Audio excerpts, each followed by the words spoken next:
เราสิหักบ่อนเนี่ยเพราะว่าชอบกึมเนาะได้เราหักเลยฮัลโหลมาได้ไง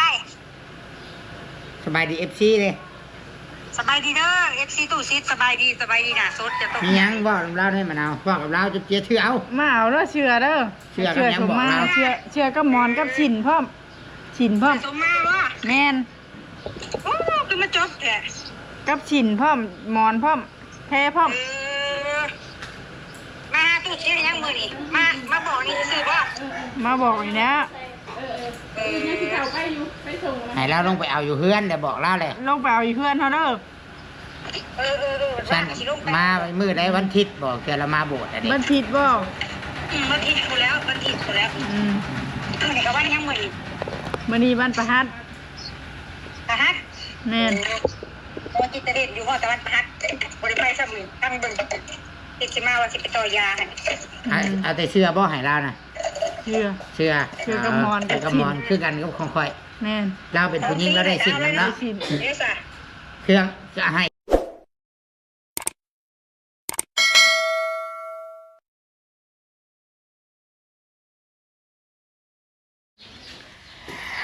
ฮัลโหลกราบทักทายสบายดีพี่น้องปองปายเบิดสู่คนเด้อทุกคนเลยเนาะทักทายสบายดีพี่น้องบ่ว่าจะอยู่ฝั่งไทยฝั่งลาวและต่างประเทศพ่อกับตุสิทธิ์ปันสุขอีกเช่นเก่าเช่นเคยเด้อพี่น้องเลยเนาะตอนนี้หลังจากที่ว่าไปแก้งกอกมาพี่น้องก็ได้บั้งไฟมาแต่ว่ารถนี้คือว่าเบิดสภาพเลยพี่น้องฝนตกทุกคนฝนตกเปื้อนเบิดรถนี่กี่ตมนะเต็มเลยเนาะเต็มเบิดโอ้อันนี้ถือว่าข้าวได้ทับอิฐตกช่วงแรกก็ชื่อได้นี่พี่น้องเดบังไฟกะชีกระเดยอยู่เอามาไว้จูดขึ้นทางฝ่าขอฝนยังไม่ได้ขอได้ตกก่อนเลยตกดีอะไรเนาะปีนี้พี่น้องแต่ว่าเฮือนนี่เทมาใหม่ๆนี่เทพื้นมาใหม่นี่เนาะช่วงย้ำฝนมีแต่ขี้ตมได้ป่ะนี่ขี้ตมมาจากใส่ทุกคนกับมาจากที่ว่าเฮาขี่รถใหญ่นี่แหละขี่รถใหญ่รถเก่งเฮือนนั่นออกไปนอกเลยเฮากลับมาแล้วก็เอาขี้ตมมาน้ำนะคนเลยเนาะก็คือว่าบ่ได้ไปหาน้องมะนาวมือนี่พี่น้องบ่ได้ไปหาอะไรเฮ็ดมาได้ป่ะนี่เด็กเป็นตัวมาลินน้ำเด็กหนักทั้งหลังเนาะเด็กสิถามมึงดูว่าไปได้ไปหายไปหน้าอยู่บ่เนาะพี่น้องเนาะแต่วันกับคำอะไรได้บ่แม่นว่า5 โมงแรงเลยได้พี่น้องเอ้ยเนาะแต่ว่าบ่ได้ไปเมื่อนี้ทุกคนบ่ได้ไป1มากกะฝนตก2มากกะนี่แหละคาเวียดไปเอาบังไฟเนี่ยแหละพี่น้องเอ๋ยเนาะไปเอาบังไฟเดินทางไปบังไฟมาหลายบ้านเติบเบิด7,000 บาทไปเอาบังไฟมาอะไรกะเพิ่นแถมอีก2 บักพี่น้องเนาะเพิ่นแถมต่างหากอีก2 บักเบิดเดือนนี่ได้นี่บุญบังไฟนี่เดือน4วันที่11บอกวันที่11เดือน4นี่เนาะก่อนสงกรานต์ต่อจากปีใหม่แล้วก็ลิ้นสงกรานต์ต่อเลยคักเงินนี่ช้ำสิจ่ายพี่น้องเอ๋ยเนาะลิ้นม่วนนะฤดูกาลม่วนกับม่วนต่อใส่บุญบังไฟสงกรานต์แล้วก็เรียบร้อยบัดนี้เฮ็ดหน้าคือเก่าพี่น้องเอ๋ยเนาะโอเคพี่น้องเอ้ยไปเดี๋ยวไปพบไปพ่อกับกกหมักนาวพี่น้องเอ้ยเอาสบายดีจังไหนมาจังไหนเนาะมื้อนี้มาดิมาดิมันคือมีแต่หมดน้อยๆนี่แท้นี่น่ะมันบ่ครบร้องมึงน่ะมันครบบ่ครบมันไตนี่แล้วเบิ่งหาเนี่ยมาปัดก่อนเด้อพี่น้องเอ้ยเนาะมันตึกหมักโม่บ่หมักโม่เนาะเอาไปไว้อีกพุ่นไปมะนาวหมักโม่นี่ไปไว้โต๊ะพุ่น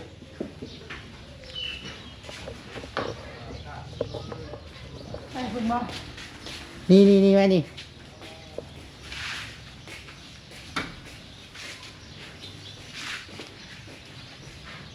ยังมีบ่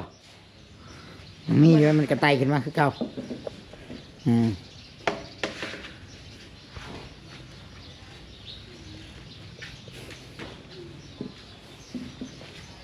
นะ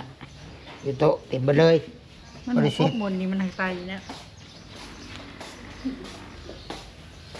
ยังมื้อนี้นอนบ่น่ะนี่นอนแรงคือมานอนอยู่ห้องคือว่าโปร่งนอนอยู่ห้องแต่ก็ตัดเอาเล็บมันสึกบนนอน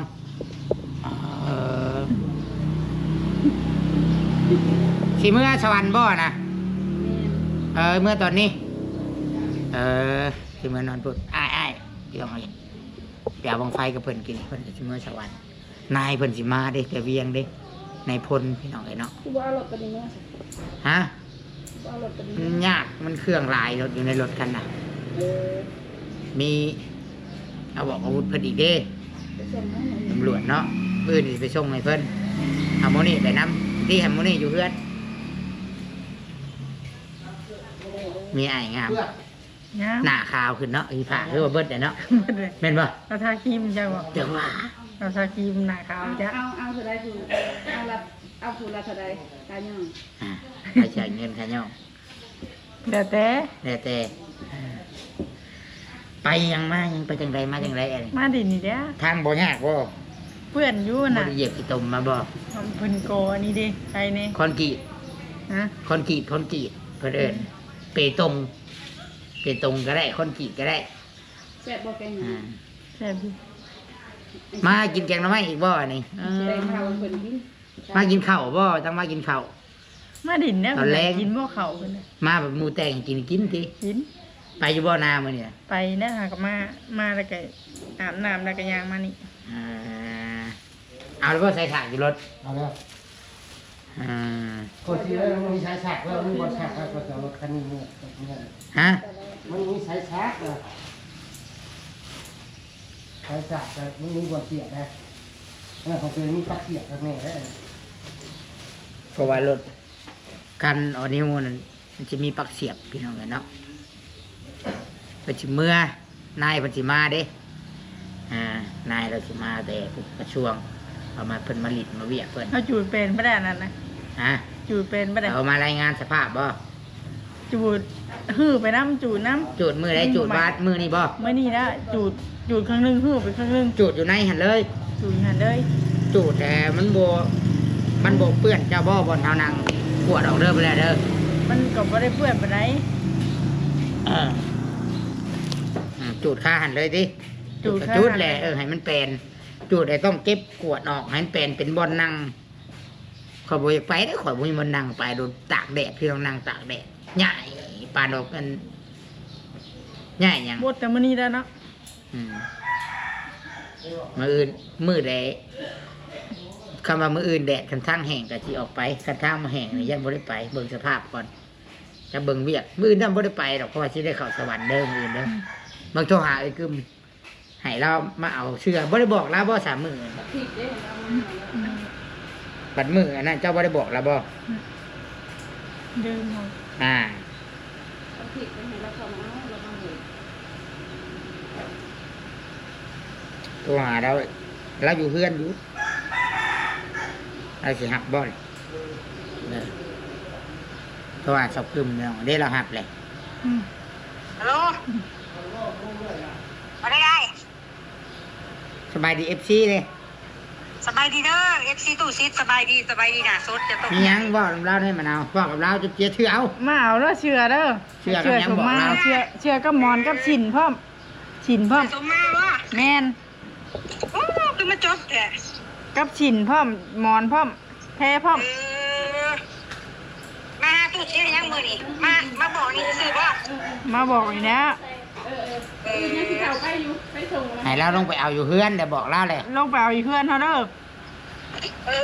ฉันมามือได้วันอาทิตย์บอกแกเรามาโบสถ์อะไร บันทิดบ่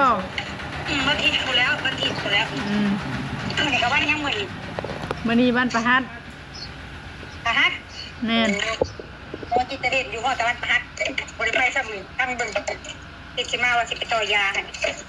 เอาแต่เสื้อบ่ให้เรานะ เชื่อ เสื้อ เสื้อกับหมอน เสื้อกับหมอนคือกันกับของข่อย แม่น เราเป็นผู้หญิงเราได้สิทธิ์แล้วเนาะ สิน เด้อจ้ะ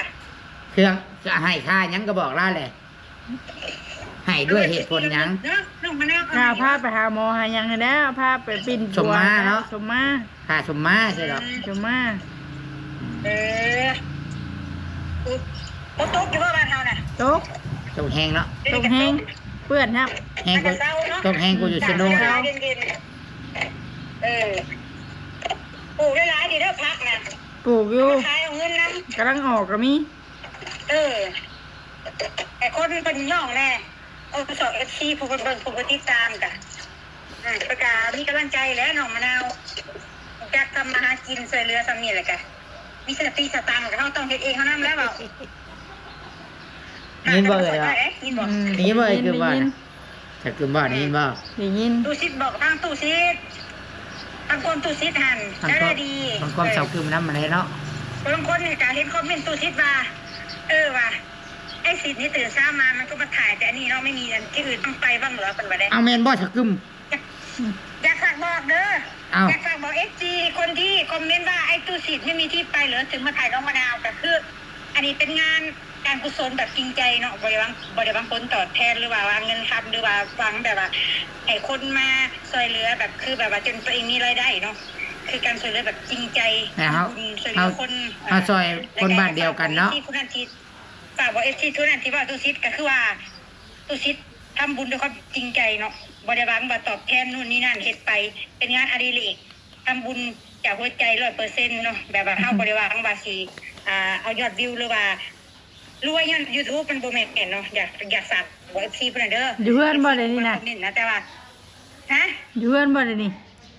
อาชีพว่าแล้วมันเป็นงานอดิเรกของตู้ซิดเนาะคือสวยเงินนั่งมะนาวเนาะ แต่ละว่าไอ้ชุดกันยาเขา ข่อยน่ะซูนเห็นเขาคอมเมนต์ตู้ซิด ยาขาวยาเขา ไม่ เขา มีที่ไปแล้วเหรอเพิ่นว่าข่อยก็มองว่าตู้ซิดน่ะเราทำบุญด้วยความจริงใจธุรกิจ น้ำมะนาวนะ ธุรกิจเฮาตั้งหากก็มีเนาะเฮาบ่ได้สนใจดอกอะนะ ถึงเราสิบ่ไปถ่ายคลิปน้ำมะนาวก็มีกินอยู่เราคงสิเข้าอันนี้กูมื้อเว้นเนาะเขากินจนหมด จน บ่จำเป็นต้องไปถ่ายคลิปให้ก็มีกินเนาะนี่ค่ะ ปิดแล้วก็ยังมาลูกค้าน่ะปิดแล้วก็ยังอยากให้เปิดอีกมื้อใดปิดแล้ว เพิ่นว่าอันไม่มีที่ไปแล้วเหรอเพิ่นว่าจะบอกเจ้าเด้อคอมเมนต์นี้เพราะว่าเจ้าบอกว่าถามว่าไม่มีที่ไปแล้วเหรอบ่อึดหม่องไปแต่บ่อยากไป มันจะไป อันนี้เฮ็ดบุญด้วยความจริงใจเนาะด้วย บาง ความจริงใจ บางที่ไปก็บ่ได้เอาเรื่องจริงได้คนก็ไปตัวโอ้บ่ได้ไปตัวผู้ใหญ่บ่ได้เสียเบิด ใช่ได้สิบอกเด้อ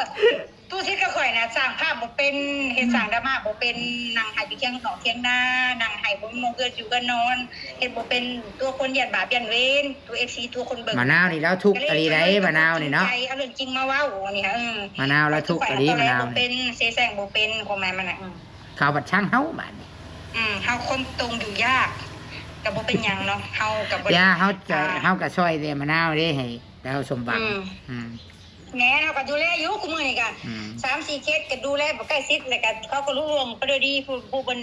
สลาดเพิ่นก็สักกึมช่วยคนแต่ละคนนั้นได้ดีทุกคนบ่ได้ดีได้น้องๆพวกก็รอดตายเลยเป็นตายขัน4เนาะ สาวพิมพ์มาเด้ แล้วก็มาอยู่ดีกินดีเรียนหนังสือ สาวพิมพ์มาเด้ ตอนนี้ สาวพิมพ์ยังออกช่อง7ผู้ฮอดโทรทัศน์ผู้แล้วสาวพิม ตอ พ์ นนี้เมซี่พิมพ์ก็ได้ชีวิตใหม่ก็ไปบวชแล้ว แม่ซีพิมพ์ฮู้จักบ่แม่ซีพิมพ์ จักอยู่ อันท่องเราใครน่ะ จัก เราได้ออกฮอดโทรทัศน์ช่อง7ช่อง3ช่องมูนูเมกช่องอีช่างลายช่องไหนเราออก ถ้าตู้ที่จะไปสั่งภาพดราม่าตัวคนเฮ็ดได้บ่เฮ็ดได้ยอดวิวก็ได้แต่บ่อยากเฮ็ดบ่อยากตัวพา บ ยั อน กไว้แล้วขอย่านบาปขอไป นี่อันนี้บอกให้อันนี้คือสตินะคะต้องฟังนะคะสติในการฟังการพูดนะคะ เรา ส อยาก ติ ให้คนคอมเมนต์เราอยากให้ เอาตัวมี บ่ได้อยากให้เนาะอธิบายสู่ฟังซื่อเนาะบ่ได้อยากให้ แม่ เนาะ อธิบายจะฟังเอาเห็นด้วยความจริงใจ เขาว่าบ่ค่อยบ่มีเวียกไปหาแต่เจ้าถามบอกเขาดูว่าเวียกข่อยมีบ่เวียกข่อยแต่ละมื้อ จะมี จนสิบ่มีเวลาพุ่นแหละเนาะ แม่น หลายอยู่เวียกเดียวอันนี้คือได้นี่คือมีเวียกนี่บ่ได้ไปหามะนาวแหละมะนาวก็มาหาเองนี่มื้อนี้ แม่น เฮ็ดได้ใช่มะนาวเราก็อยากให้ถ่ายเราอยากได้รถไถเราอยากได้เครื่องทำมาหากินกับบ่ติแหละเราทุกข์อหลีได้ อ ใช่ ยากได้เพื่อนพร้อมแท้ อยากได้เฮือนอยู่กับผัวเนาะ โอ้โห เพื่อนกับสิลมเลย เฮือนก็สิล่มอยู่ติ เฮ้ยมะนาว ยังเธอมีผู้ใหญ่ใจดีซอยเรือมาเขาส่งใหญ่มาสมทบน้ำกันก็ดีไรบ่ได้ไปกีดกันนี่นะ ไทยก็ชุดแต่ผู้ใหญ่เป็นสิช่อยเป็นไทยก็กับผู้ใหญ่เป็นช่อยก็ได้ผู้ใหญ่เป็นบ่ช่อยก็บ่ได้ ก็นั่นแหละเพิ่นก็สิซอยกันเพิ่นเบิ่งแนวส่งใหญ่เป็น BFC หลาย บ่ว่าหลายบ่ว่าไปหลายมีแต่เฮาซอยแล้วแต่เฮาซอยได้พอโอ้ก็สิได้อยู่รถไทยคันนี้ว่าถ่ายไปเรื่องเฮือนน่ะยันบ่ได้ดอกอย่าหวังไปเพราะว่าเจ้าต้องสู้เองเจ้าน้องมะนาวเอ้ยเพิ่นก็ซอยเครื่องมือทำมาหากินน่ะซอยแต่ว่าเรื่องเฮือนเนี่ยเพิ่นก็สิพิจารณาแหละเขาบ่ได้ก็เป็นบุญเจ้าที่ตุสิถ่ายไปเพราะทางข่อยนี่ก็สิได้ดูแลอยู่เรื่องคือเรื่องยาคือข่อยว่าจะฟังแล้วว่าถ้าฟังความ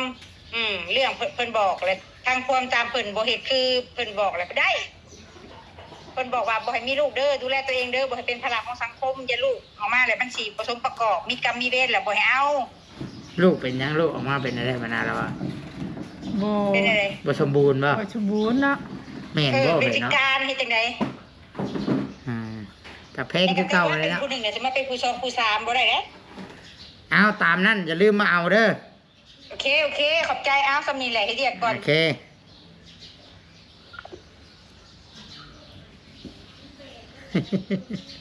ว่าอะไรก็จะไปนั่นพี่น้องเลยเนาะเพราะว่าสอบคือบัดแล้วก็อีตนนั่นแหละมะนาวแต่ว่าเราเป็นคนเที่ยวเรามักว่าแบบ มันยังกันหลอดๆตรงๆมะนาวจนญาติจะตรงแต่บ่อยากให้ตุชิดกะคือตุชิดโฟกัสนี่บ่ได้โฟกัสมีอย่างพี่น้องซอยก็คือซอยใครอยากซอยมะนาวก็ซอยบ่อยากซอยก็บ่ว่ากันพี่น้องเนาะส่วนเรื่องคนอื่นเรื่องบุคคลอื่นหรือว่าญาติพี่น้องเรามันยังบ่เกี่ยวตุชิดบ่ว่าเอาเกี่ยวมาดอกนะอันเพิ่นซอยเพิ่นก็ซอยจะเฮิงเนาะบุติไผไทยก็คือว่าเนี่ยแล้วแต่ว่าง่ายว่าบ่บีบบังคับกันเนาะแล้วแต่ว่า ต้องให้สิแม่นญาติพี่น้องหรือว่าบ่แม่นก็บ่ว่ากันแล้วแต่ผู้สิทายแล้วแต่ความคิดของเห็นของไผมันบ่เกี่ยวกันบ่ว่ากันอันนั้นบ่โทษไปฉะนั้นพระเจ้าฟังความแล้วก็พอตั้งมุกตั้งใจดุมันคือข่อยว่าทำว่าคือข่อยทายอยู่นี่ผู้ใหญ่ของข่อยนี่เบิ่งเจ้าอยู่นี่จากกล้องข่อยนี่เจ้าสิไปเจ้าที่บ่เจ้าสิดุมันบ่เจ้าสิตั้งใจซำใดเจ้าสมควรสิได้บ่ในสิ่งที่ว่าเจ้าขาดหายไปพี่น้องเนาะเอามีแต่โทรบอกสาวกลุ่มเรียบร้อยแล้วอันคือผัวนี่มาบ่แต่ให้แต่หน้ามาเบิดบ่ ยังอยู่ ยัง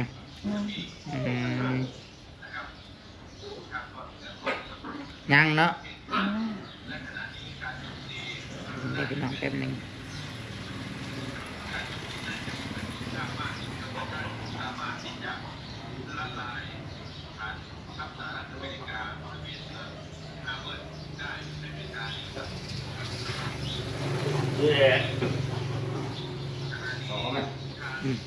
มีคนส่งมามากินแกงหน่อไม้พร้อมอีกมื้อนี้เนาะแซ่บอยู่บ่ แค่ เป็นกับข้าวหยังข้าวเจ้าบ่ ข้าวเหนียว มีหยังสิเว้าสิฝากถึงพระผู้ใหญ่ FC บ่ หากินนอกถึงแล้วก็ผ่านขบวนคุณแน่สิเบิ่งแย่งตลอดไป เจ้าขาวคือว่าจะซ่าก็ได้ ช่วยเดียวมาก ลองว่าจะซ่าลองว่าจะซ่า อันอย่างลืม ฝากขอมกขอบใจเลยแล้วว่าจะซ่า ฝากมุกขอบใจเบิดจีผู้จีคนแล้วพยักผู้ใหญ่ฝากมุกขอบใจได้เป็นอยู่ดีนี่ลำเบิน ก็จะซ่ามันจังบ่เกะกะเนาะพี่น้องเนาะตัวชิดก็เซ็นกันเด้อพี่น้องทุกคนเลยก็สิได้ขอตัวปิดคลิปด้วยจบคลิปลงเพลงเท่านี้และขอบคุณทุกคนทุกท่านที่มาเบิ่งมาชมคลิปตัวชิดกดไลค์กดแชร์ด้วยพี่น้องเด้อขอให้คนอยู่ดีมีแห้งร่ำรวยตลอดไปสุขภาพแข็งแรงหักกันแข่งกันพี่น้องสบายดีเมื่อได้ว่าวันนี้ เมื่อนะ โอเคมันคำเด้เนาะ5 โมงเลยก่อนก็สิเอาลูกก่อนมันนี่พี่น้องไงเนาะพี่น้องไป